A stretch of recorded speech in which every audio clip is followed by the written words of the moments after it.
Nós agora vamos iniciar o quadro Perguntas e Respostas Bíblicas.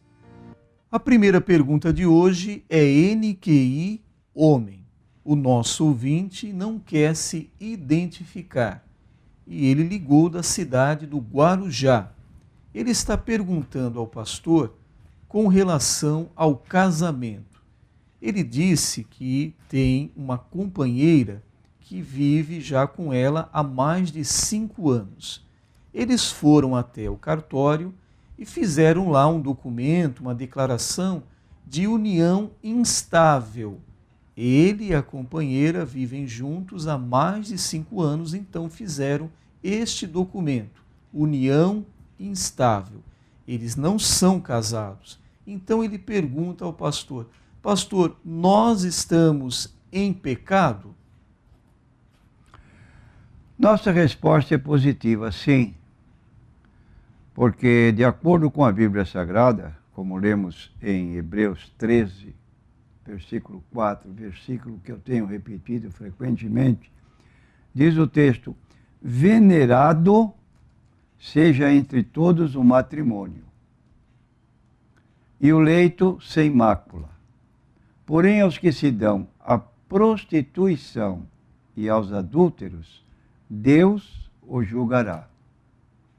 Então, 2 hipóteses são levantadas, fora o casamento legal, quando é feito perante o registro civil, o juiz de paz, para um casamento definitivo.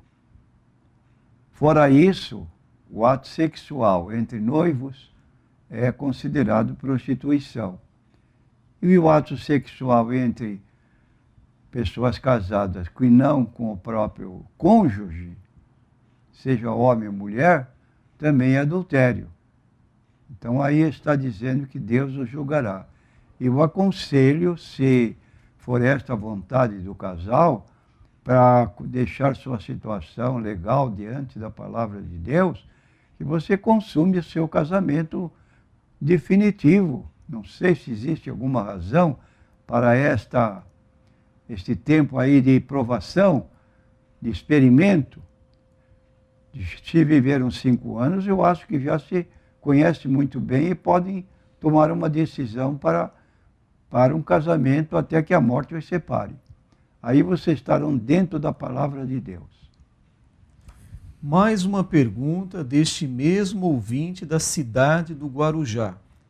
Ele pergunta ao pastor com relação aos pensamentos, apenas pensamentos, diz ele, de cobiça por uma outra mulher que não seja a sua.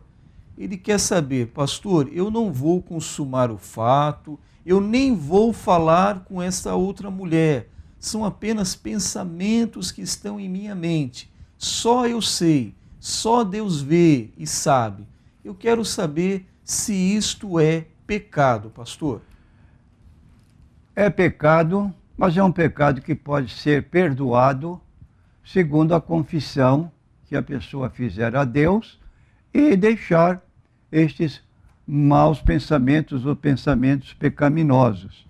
Nós lemos na Bíblia Sagrada, na carta de Paulo aos Filipenses, ele deixando um conselho muito salutar, dizendo o seguinte, capítulo 4, versículo 8, quanto ao mais, irmãos, tudo que é verdadeiro, tudo que é honesto, tudo que é justo, tudo que é puro, tudo que é amável, tudo que é de boa fama, se há alguma virtude e se há algum louvor, nisso pensai. Então estejamos bem certos do seguinte: nós, seres humanos, realizamos aquilo no que pensamos. Nenhuma pessoa pode dizer que cai em pecado de adultério, porque o adultério, primeiro, ele é estudado. Ele tem tempo para se concretizar, de modo que é um pecado que pode ser evitado. Se a maneira da pessoa pensar não se demorar mais nisso. E dentre as 6 coisas que Deus aborrece, segundo o livro do Provérbios, capítulo 6, está lá aquele que maquina pensamentos viciosos em seu coração. Deus conhece o nosso coração, conhece o nosso assentar, o nosso levantar. Ele nos enxerga muito bem, tanto no escuro quanto no claro. Então não adianta procurar um lugar ermo, se esconder para que ninguém saiba, porque Deus está a par de toda a situação nossa. Humildemente cheguemos a Deus, peçamos perdão e evitemos esta situação. Faça como diz o livro de Filipenses, capítulo 4, versículo 8. Cada dia que você levantar-se para orar, repita a leitura alta desse versículo, para você ter vitória em sua vida nesse particular. A próxima pergunta é do ouvinte Gomes. O Gomes pergunta ao pastor Natanael Rinaldi com relação a esse número avultado de igrejas que existem em nossos dias. E ele diz, e cada dia abrem-se igrejas novas, pastor. O que dizer, pastor? Eu quero dizer para você, Gomes, que você devia se alegrar. Alegrar-se muito, porque a ordem de Jesus foi pregar o evangelho a toda criatura. Está em Marcos 16, 15 e 16. Ide por todo o mundo, pregai o evangelho a toda criatura. Quem crer e for batizado será salvo, mas quem não crer será condenado. Então, a ordem específica de Cristo. Se abre uma igreja, é muito melhor que se abra um bar. Quando se abre um bar de uma esquina, da outra esquina, outro bar, e mais um terceiro bar, e mais um quarto bar, o que vai acontecer ali? Ali vai haver pessoas bêbadas, que depois da sua inicial alegria provocada pela bebida alcoólica, vai começar a haver contendas, e por fim, às vezes, vão haver, de fato, mortes violentas ocorrem frequentemente nesses lugares. Ora, melhor que haja um templo onde se cultua a Deus do que haver bares abrindo em profusão. E isso é indicação de que o reino de Deus está sendo anunciado. E o apóstolo Paulo chegou a dizer, certa ocasião, na sua primeira carta aos Coríntios, que alguns pregavam para causar-lhes sofrimentos, isto é, despertar rivalidade, mas ele dizia, contanto que Cristo seja pregado. Então aí está uma posição de um homem de Deus que sofria na pele a rivalidade de outras pessoas, porém ele dizia, contanto que Cristo seja pregado, é o que convém. E é o que nós dizemos também, que Cristo seja pregado. A próxima pergunta é NQI Mulher. A ouvinte não quer se identificar. E ela pergunta então ao pastor, pastor, é permitido aos olhos de Deus um casal de evangélicos, o homem e a mulher, praticarem o sexo anal? Repetindo o texto de Hebreus 13, versículo 4. Venerado, essa palavra é muito respeitosa. Venerado é quase que dizendo santificado. Seja entre todos o matrimônio e o leito sem mácula. Então, o sexo anal não é a forma deixada por Deus para a união do casal.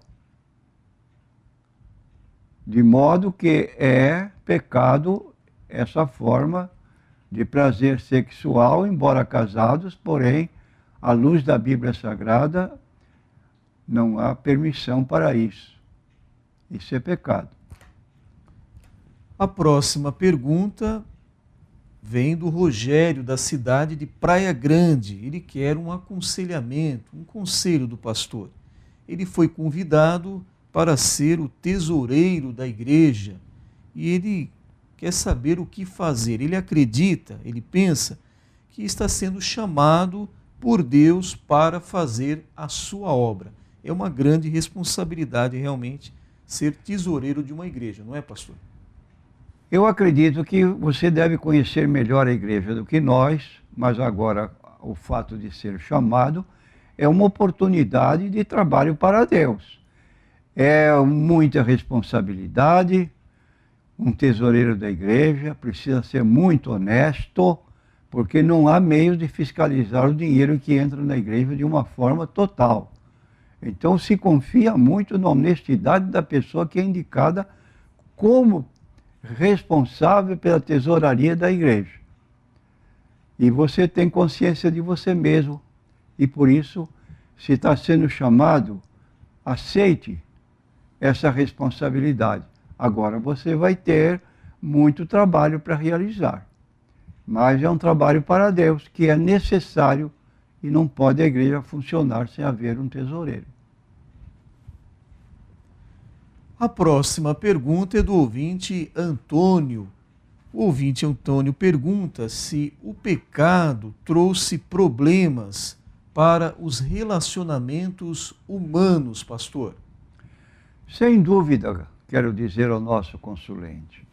Em Gênesis 3,16, está escrito assim: como decorrência da entrada do pecado no mundo, Deus disse para a mulher, por causa de ela comer do fruto, passar ao seu marido, ambos pecaram, ela diretamente e ele por sugestão dela, e disse Deus para a mulher: multiplicarei grandemente a tua dor e a tua concepção.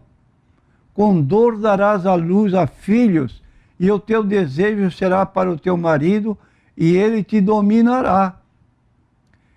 E ainda em 2 Timóteo, capítulo 3, versículo 1, o apóstolo Paulo escreve o seguinte: sabe, porém, isto, que nos últimos dias sobrevirão tempos trabalhosos, porque haverá homens amantes de si mesmos, avarentos, presunçosos, soberbos, blasfemos, desobedientes a pais e mães, ingratos, profanos, sem afeto natural, irreconciliáveis, caluniadores, incontinentes, cruéis, sem amor para com os bons, traidores, obstinados, orgulhosos, mais amigos dos deleites, dos prazeres do que amigos de Deus, tendo aparência de piedade, mas negando a eficácia dela. Destes, afasta-te. Então aqui está o resultado do pecado no mundo. E nós vivemos, infelizmente, numa situação descrita profeticamente pelo apóstolo Paulo, mas nela estamos vivendo uma situação dessas. A próxima pergunta é NQI. O ouvinte não quer se identificar, mas faz uma pergunta muito interessante. O que é julgo desigual, citado em 2 Coríntios 6,14? Esse texto diz o seguinte: não vos prendais a um julgo desigual com os infiéis, porque que sociedade tem a justiça com a injustiça, que comunhão tem a luz com as trevas? Quando andam em desacordo, julgo desigual é uma expressão que representa uma incompatibilidade religiosa. Há também incompatibilidade social, há incompatibilidade etária, há incompatibilidade cultural. Às vezes a jovem é uma jovem educada, fez curso superior, casa com uma pessoa, com um homem que tem apenas o primeiro grau, é uma discrepância dentro do lar. Ela pode ser humilde e se adaptar bem. Biblicamente não podemos dizer nada ao contrário. Mas é uma incompatibilidade de conhecimentos que pode gerar. Há também incompatibilidade social.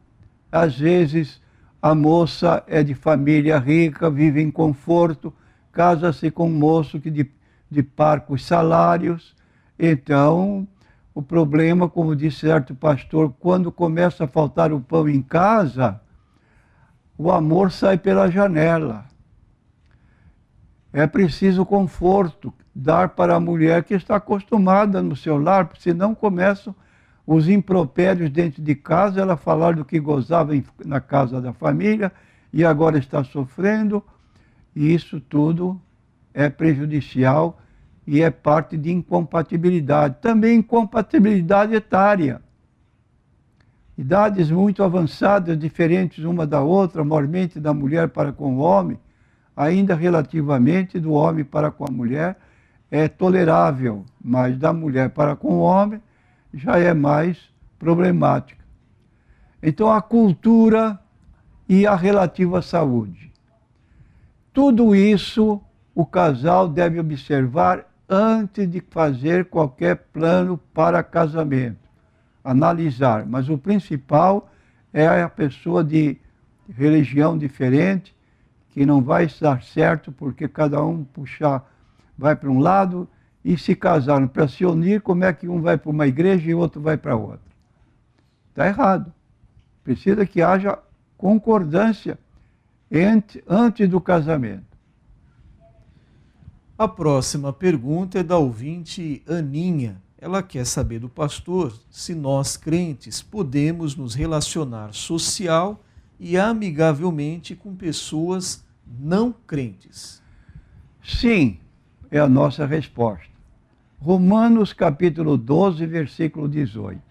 Se for possível, quanto estiver em vós, tende paz com todos os homens. Então você pode ter amizade com vizinhos, colegas de trabalho, não são crentes, mas você manter uma amizade sempre respeitando a sua posição de um cristão e não aceitando convites impróprios recebidos desses colegas ou amigos de profissão, de vizinhança, etc. Dai-lhes a tua palavra, e o mundo os odiou. Jesus falando em João 17,14, diz, dei-lhes a tua palavra, e o mundo os odiou, porque não são do mundo, assim como eu não sou do mundo. Em João 17,15, Jesus ora por nós, dizendo, não peço que os tires do mundo, mas que os livres do mal. Então são conselhos bíblicos que devemos analisar. Amizade com a pessoa sem que isso atrapalhe o nosso relacionamento com Deus. Temos aqui mais uma pergunta sobre intimidade do casal. Agora é da ouvinte Jaci. Quer saber do pastor se Deus reservou o contato íntimo somente após o casamento. Jaci, você está certa. Só após o casamento. Qualquer ato sexual fora do casamento entre noivos é prostituição. Se forem casados, então o caso é pior, é adultério. E o texto de Hebreus 13, 4, que eu tenho lido frequentemente, deve ser lido, e em 1 Coríntios 6, 18, nós vemos o apóstolo Paulo dizendo o seguinte, veja que expressão o apóstolo usa, fugir da prostituição. É um ato, essa fuga, igual fez José no Egito. Ele foi trabalhar na casa do seu patrão, que era um oficial do governo egípcio, e lá, chefe de todo cerimonial, a mulher do seu marido, a mulher do seu patrão, começou a forçá-lo a ter relações com ela.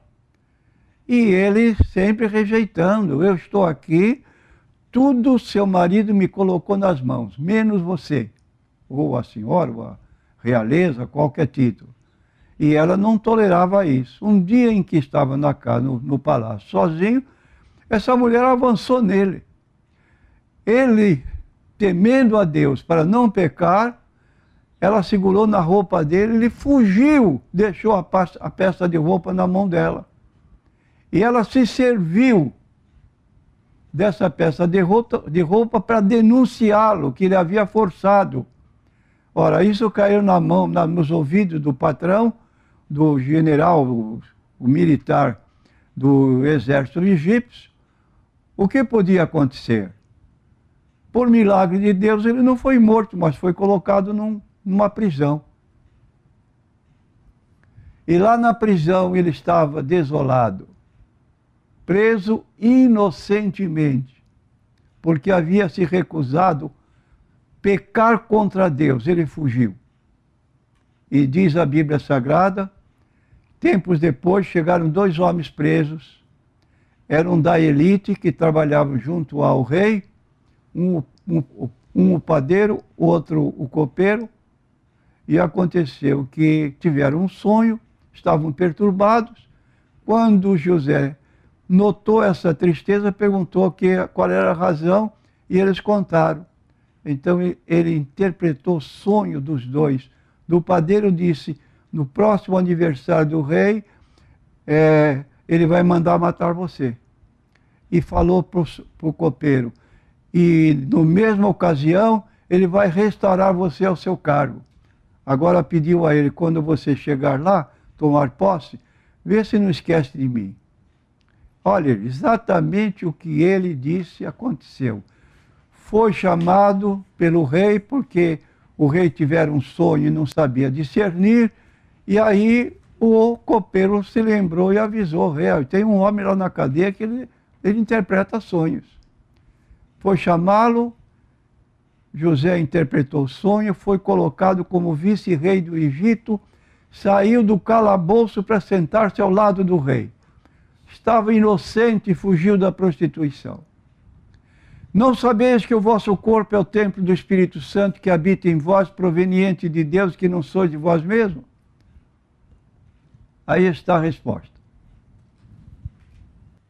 Bom, nós temos aqui a última pergunta do programa de hoje. É NQI Mulher. A nossa ouvinte não quer se identificar.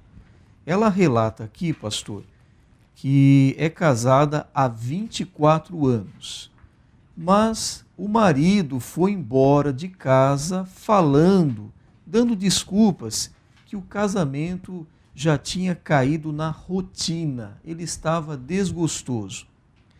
Então ele saiu de casa, e ele já saiu de casa faz 4 meses. Só que ele reencontrou agora uma ex-namorada, que também foi casada e atualmente está separada do marido. E ele agora está com esta ex-namorada. O que ele fez? Pediu à sua esposa agora, a nossa consulente, o divórcio. Ele quer se separar. A nossa ouvinte diz aqui que é evangélica, que teme ao Senhor. Ele não é evangélico, mas ela agora está muito triste porque ela não quer desfazer o casamento. Ela quer o seu marido de volta no seu lar. Afinal, o casal tem 2 filhos desse relacionamento. Então ela pede para o pastor dar um conselho, uma orientação. O que fazer? Ela está orando, está buscando, mas parece que o caso está cada vez mais se complicando. Além de ele abandonar o lar, ele agora reencontra uma namorada antiga e já está se relacionando com ela. Uma mulher que também é separada do seu marido. Quero dizer à nossa consulente que em 1 Coríntios, capítulo 7, nós encontramos a seguinte escritura, versículo 13 em diante. Repetindo, 1 Coríntios, capítulo 7, versículo 13 em diante. Se alguma mulher tem marido descrente e ele consente em habitar com ela, não o deixe. Porque o marido descrente é santificado pela mulher e a mulher descrente é santificada pelo marido. De outra sorte, os vossos filhos seriam imundos, mas agora são santos. Mas se o descrente se apartar, aparte-se.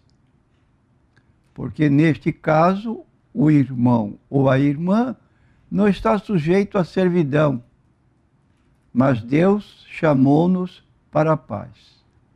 Então aqui está nossa prezada consulente, o que a Bíblia diz a respeito do assunto. É admirável o seu comportamento de querer o seu esposo de volta, pela situação descrita de ter filhos, é muito lógico, é muito natural. Lute por isso, mas lute em oração, buscando a Deus para que ele atenda a sua oração. Do contrário, se ele se mantiver irredutível e se juntar a outra mulher em casamento, aí não tem mais jeito.